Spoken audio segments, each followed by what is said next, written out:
everybody, welcome back to the channel. It is your girl Pompey and welcome to Pomegranate Tree. I know I have not posted in months, okay? I know, and that's because life has been lifing and I haven't had the time to sit down to even create a video, even to sit down to draft a video. But I've had some time, some free time, and I decided I was gonna make a video. And I'm gonna try my hardest. I know I used to say, oh, part 2, something. Look, I'm gonna try to do Friday. I know today's Tuesday, so y'all gonna get a double upload. I'm gonna make sure. Fridays may not be just the otome spectrum anymore. I might play other games. So, yeah. But anyway, today we are gonna be playing a game called Under the Thorns. Okay, we playing as a maid to this guy. That's basically all I know, so I'm really jumping in here blind. But before we start the video, make sure that you like and subscribe to the channel so we can get the algorithm boosted, so our girls, can get my views back. But anyway, oh, this is just bougie. I know I have had an echo in my videos, y'all, so I'm doing my best to make sure that there's no echo. We can say, y'all already know I'm a girl who loves ass. But yeah, let's start. Chapter 1.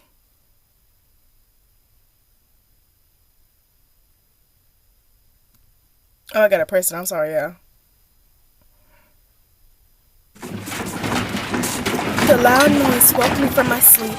I reluctantly opened my eyes while still seated in the rattling carriage. Daylight had emerged while I was sleeping, casting a feeble glimmer into the dim and shabby confines of the carriage. Clara, how far are we now? With a smooth move, I pulled myself up from where I was sitting, trying to fix my messy hair. As the world outside buzzed with noise, the coachman spoke to me through a small opening. You've woken up right on time. We're close now. Steady yourself and get ready to jump off. Are you certain we're in proximity? Excuse me, y'all. You've not got much faith in folks, have you? Reasonably, my reservations were justified. He had been repeating like a weird mantra that our arrival was intimate yet with no success. I'm so sorry, y'all, for my stuttering. I'm so sorry, y'all. I'm so sorry. Please forgive me, y'all. Perhaps stung by my inquisitive stare, the coachman gestured towards the crest of the hill. You see that, lass? I followed the line of his finger, and stately manor loomed atop the elevation. Though it was far away to discern in its precise features, its sheer grandeur was unmistakable. I leaned closer to the window, striving to absorb the view, and then turned my gaze back to the coachman. What can you share about the manor? I'm just passing through, lass. I ain't got much to offer in the way of knowing stuff. Perplexed by his lack of certainty for someone of his occupation, I nodded in response. The carriage in which I'd been dispatched was hardly in impeccable condition. Whether it was the pall of tobacco smoke or the jolts of the uneven terrain, my stomach had churned during the journey, and my posterior arched. In all corridors, the ruminator they had offered was alluring, albeit with doubts about its authenticity. Y'all, I am so sorry. I am butchering words today. And this is gonna be a first take. I am not gonna redo all this. So I'm sorry, y'all. So I'm gonna do my best to stop butchering everything up, because I know I am butchering it up. I am just so sorry. I'm gonna just tell y'all now, I'm a really fast reader. So I read really fast in my mind. And so when I read out loud, it sounds weird because I know what I'm saying in my head. But when I read it out loud, it sounds like I can't read sometimes. But I know what I'm reading, y'all. But like I said again, I'm so sorry. This is a first take, and I I'm not gonna go back and record, okay? Because I have so much of time to record. But yeah, I'm gonna do my best to stop butchering it up. I'm so sorry, y'all. However, given with the prestige of the family name, I settled myself and persevered. I'm not entirely sure if this was a wise course of action. I watched the termination as the manor drew near. Okay, it's some. That's all I'm gonna say. My custody bore a trace of consideration as the formerly impeccable features of the estate slowly consolidated my view. A fleeting moment of regret brushed against my consciousness as I pondered whether I should have remained in the townhouse notwithstanding the dismantled pay. Independent of the manor's fade, the main entrance was the epitome pursuits of maintenance.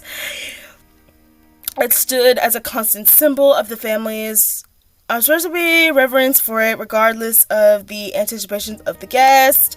In stark contrast, this manor appeared indifferent of such necessities. The towering fence shroud and its unsightly ivy and the cordon-peeling iron gates bespoke a manor unconcerned with aesthetics. The sky and its counterparts morphing and its resources exude not merely an eerie ambiance, but an unmistakable uncanniness. An involuntarily gasp escaped me. Could there be a much more perfect setting for a mystery novel? The coachman, who'd been monitoring me for any signs of amusement, erupted in laughter. Fret not, young lass, this is the poshest place I've ever stepped foot in. I had my doubts considering the ups and downs I'd already faced, but what choice I have straightened my shoulders and prepared the unsettling creak of the iron gate sweeping open. Oh, we finna go in the building. We finna go in the building. This is so pretty. I'ma say this. Whoever the artist is, y'all popped off, okay? This is cute. Somebody ate. Someone ate. That's all I'm gonna say. The carriage moved through the gates, passing through the gardens, eventually stopping in front of the main entrance. As I got off, carrying my belongings, the sheer size of the garden momentarily captivated me. The coachman's assurance proved correct. The garden was indeed well kept, although it seemed strangely out of context. While I looked around, a voice called out to me, "Miss Clara Hart." A footman. He approached with a friendly smile on his face as he extended his hand. I was ready to reciprocate with a handshake when I noticed his gaze shifting towards my luggage. I quickly shook my head. "No need for you to carry the burden. Please, do not trouble yourself. It's my duty." "I assure you, it's just one bag." After witnessing my hesitation, he initiated a polite conversation, attempting to break the ice. "Is this your first foray into serving a manor, Miss Hart?" "Indeed, only last week I was in service of Lady Jane's maid in her townhouse.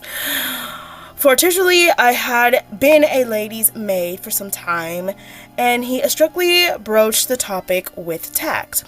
"I've heard she's quite exhausting,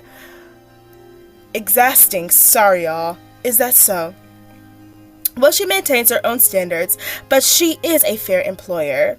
She did establish a multitude of rules, and I often found myself inadvertently breaking them, earning her displeasure. Nevertheless, recognizing my departure was tinged with concern, she kindly provided me with a letter of introduction to the manor, which was a consultation. The footman responded with a reassuring smile to my answer. "Our manor shares certain similarities. I trust you find yourself acclaimed, Miss Hart." "I certainly hope so." The conversation infused my voice with a natural cheerfulness as the tension from our earlier discussion faded. Life with the manor appears less formidable with a colleague of its calibre. After guiding me in the central hall of the manor, he assumed responsibility for my luggage and departed with brisk, confident strides. "I shall attend to your luggage." I felt a sudden pang of deception. Who is this? Who is she? She kind of looked mean, not gonna lie. Just as the words began to form in my mind an individual approach striding purposely towards me. Dressed in a dignified black coat, she exuded of an air of authority. Her impeccable posture and an immaculity confined her hair, leaving not a single strand away. Oh yeah, I don't think I like her. I'm sorry, y'all. I know we just met this woman, but she's giving me a vibe that I do not like. And I'm not gonna lie about that, okay? I'm not gonna lie about that.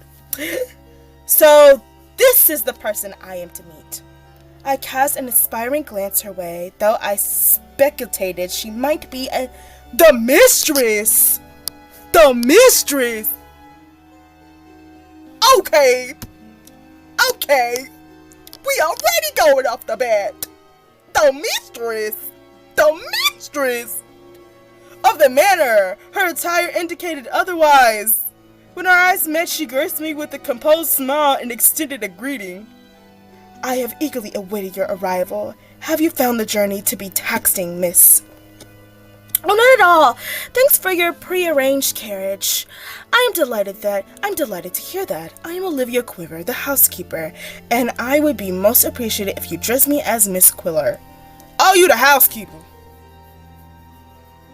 As you so claim.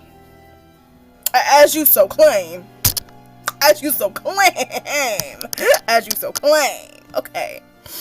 Certainly, Miss Quiller. And so our greeting came to a close. Miss Quiller promptly received a pocket watch, checked the time, and proceeded to explain the schedule in a methodical, clearful fashion. As a rule, I would introduce you to Lord Robert, but given his recent imposition, it's evident you wouldn't be graced with his presence. What's wrong with him? Hold up, wait a minute.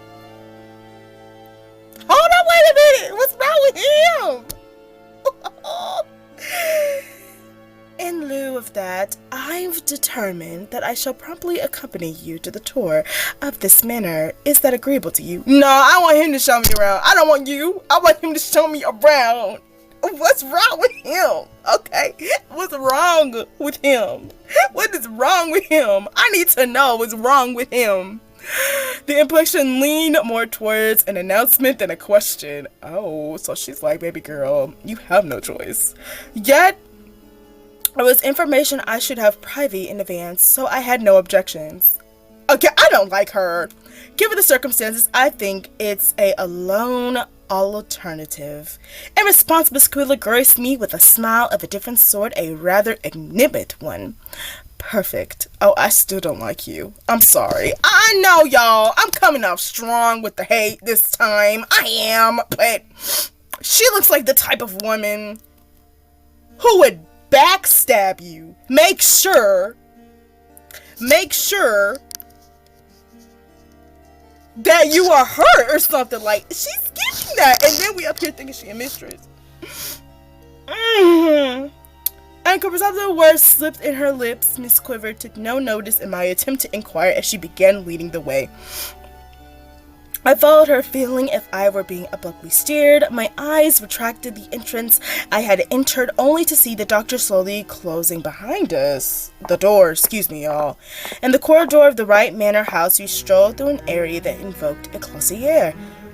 This is really pretty. Like, this man's house is demure. I like that. Portraits of ancestors adorn one wall, bearing witness to the illustrious days. However, the manor's prevalent eerie atmosphere made it challenging to fully appreciate these depictions. It's somewhat disquieting to think that they appeared so lifelike and might be observing me. And that's when you get out. You know, that's when you leave. That's when you say, I'm not gonna stay here anymore, because if something jumps out this portrait and eat me alive, that's a no, you know. I mulled over this while steering a glance at Miss Quiller, who forged ahead. Her back was now turned to me. She continued to provide explanations whether I followed or not. While she delved into the history of the manor and the biographies of its ancestors, my understanding was limited to the general grasp of the layout. Yeah, honey, I don't care about the biography. Just tell me what I gotta do. You know, I know great-grandfather doo-doo-doo was doing. I don't care what great-grandfather did in his time. I don't care. I just need to know what I need to do, what my daily amenities is, ooh, and what I gotta do every single day, you know. I don't need to be like, no ma'am, no ma'am. She refrained from inquiring whether I had absorbed the information, as she had little expectation. Yeah, because you're too busy trying to... I'm coming off strong with this one, y'all. I am just so sorry. I am really coming off strong. But I don't care. Nonetheless, I paid close attention. She eluded the task I would undertake within the manor. One might assume cleaning is simple, but Miss Quiller regarded it as a greater significance. I don't like her. In particular, she emphasized the importance of monitoring the entry to private rooms and whether the doors were left open or closed. The manor house, we leave the door to an unoccupied room open. If closed, it implies the presence of a guest or occupants of the house. Yeah, we already know that. You gotta leave it. Yeah, that's something you already know. Should you need to enter a closed room, not gonna wait a response before entering. But what if I want to barge in, though? What if I want to see what's in the room at that moment? What if the intrusive thought crossed the back of my mind? What if there's no response? Exactly. Do not enter. Request your supervisor to handle it. Oh, heck no. Baby, I'm gonna walk through that door myself, okay? Weapon in hand. I want to see. I'm sorry. I shall remember that. Whoop, whoop. No, I will remember to bring a weapon with me. That's what that means. I found myself slightly confounded, though the guise of the protocols of the manor. Miss Quiller counted with a composed demeanor, ascended the staircase without uttering another word, her gaze fixed upon the corridor's expanse. The next noteworthy point leads us to the bedchambers. She halted abruptly. Ooh, the eye's big! It's like she saw something she wasn't supposed to see. She's a deer in the headlights, guys. I recoiled a few steps, narrowly avoiding a collision with Miss Quiller's bag. Miss Quiller typically since a new appeared shaken. Miss Quiller! I turned my gaze towards her, pondering the nature of the disturbance. The corridor's room devoided the life on the current darkness, and making a figure cast a long human-like shadow. A mysterious present demeanor swaying its in a spectral dance. It seemed oblivious to our existence. I felt a quiver of fear at the sight of the inflammable phenomenon. Oh, baby, we gotta save. I can't do this. Oh, I'm sorry, y'all. Y'all know how I love to save. We're saving. We're saving. Oh, Miss Quiller! I cried out, sensing the imperative in me to retreat. Why are you running? Why are you running? I'm so sorry. I'm so sorry. I'm so sorry. If I see something that's kind of human-like, but it ain't human-like, doing a weird dance downstairs, you're telling me that I'm gonna stand at that staircase? I'ma stand at that staircase. I'll be like, oh, bitch, no, I'm fucking running. I am running.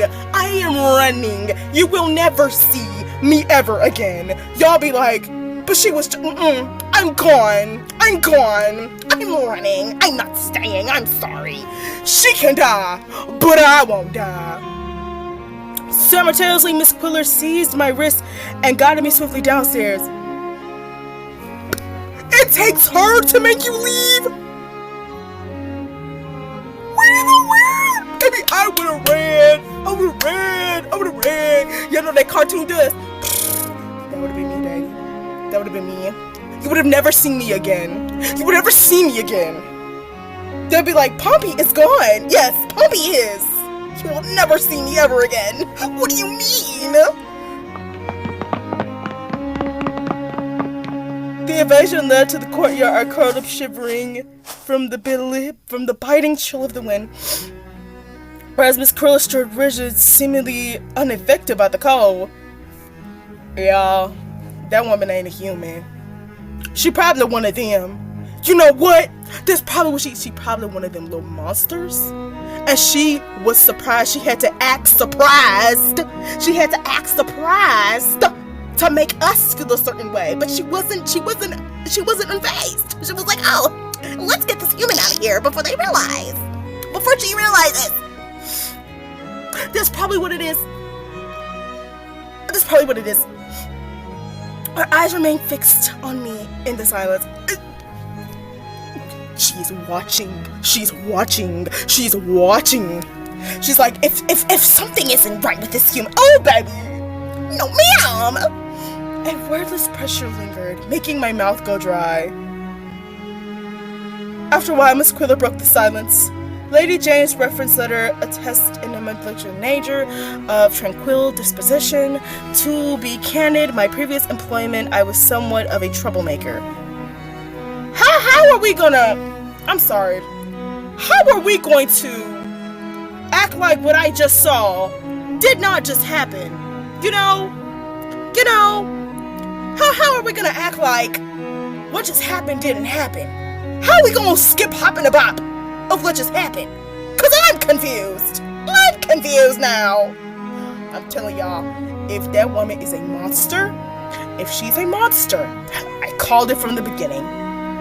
I kinda already like this plot, but I do not like her, and she is one of them, and she was acting. Cause how we gonna skip hop and a bop? Because baby girl, I know if I just saw what I saw, and you saw what you saw, we finna have a talk, and we might not even have to make it leave our mouths, but we gonna talk in silence. Cause what?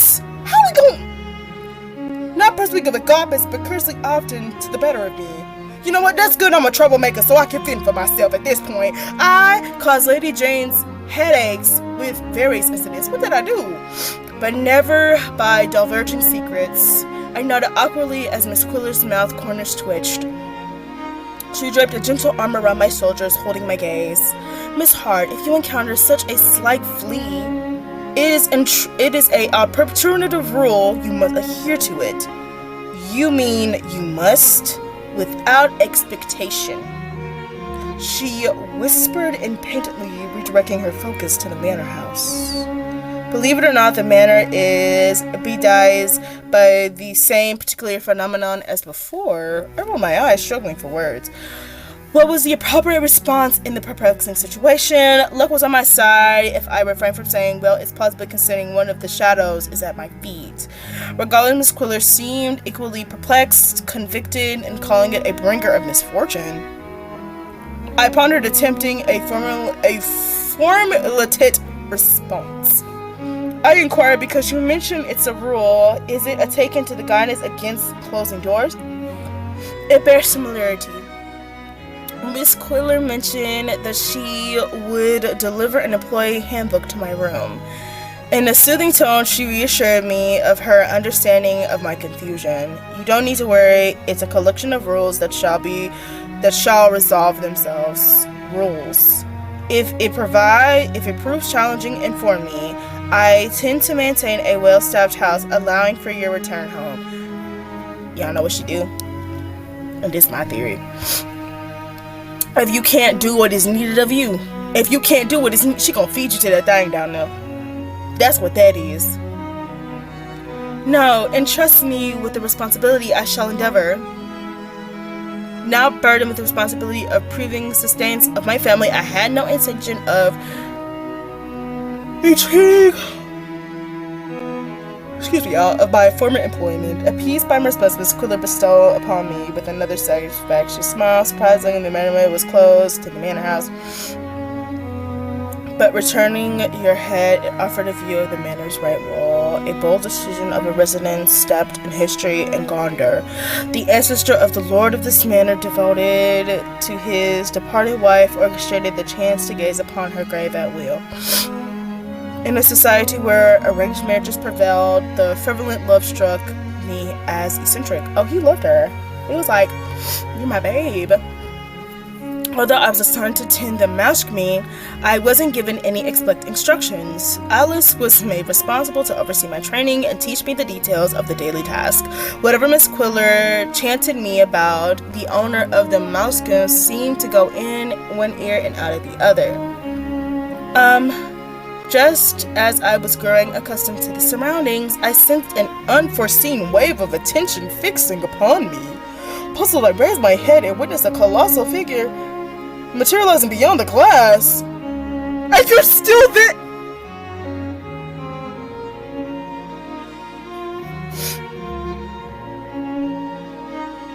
And you're still there! The recollection of the dancing shadows tensed my shoulders. And you're still there! There's a point where you gotta be like, this ain't for me. And you gotta go. Oh, Miss Quiller, over there. Miss Quiller fell silent and followed my gaze. She then tried to assuage my fear with a smirk. Fear not, he is one of them. One of who? One of who? One of who? Sorry, him! His Lord Edward, the heir of the prestigious manor. With precision, she outlined the figure against the cloudy sky. His hair, a shade of gold ash blonde, matched the clear blue sky of his eyes. As the static of the comptometer defined him, our gazes met, his fingers fiddling with the delicate chain of his necklace, and he observed our surroundings. A look of surprise crossed his face. He attempted to communicate something to me through subtle mouth movements. I found myself captivated, studying his lips with a genuine intrigue. And you're still there. You're a fool. You're gonna die. You know, you're gonna die, and I told you so. But it's okay. Focus. Yeah, focus and get out! My gaze might have lingered, had not another voice snapped me back. Pardon me. I hastily clapped my hands, assuming a polite gesture, feeling my face uncontrollably warm.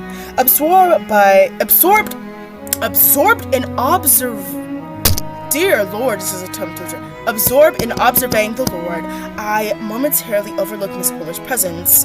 Her eyes narrowed for that very reason.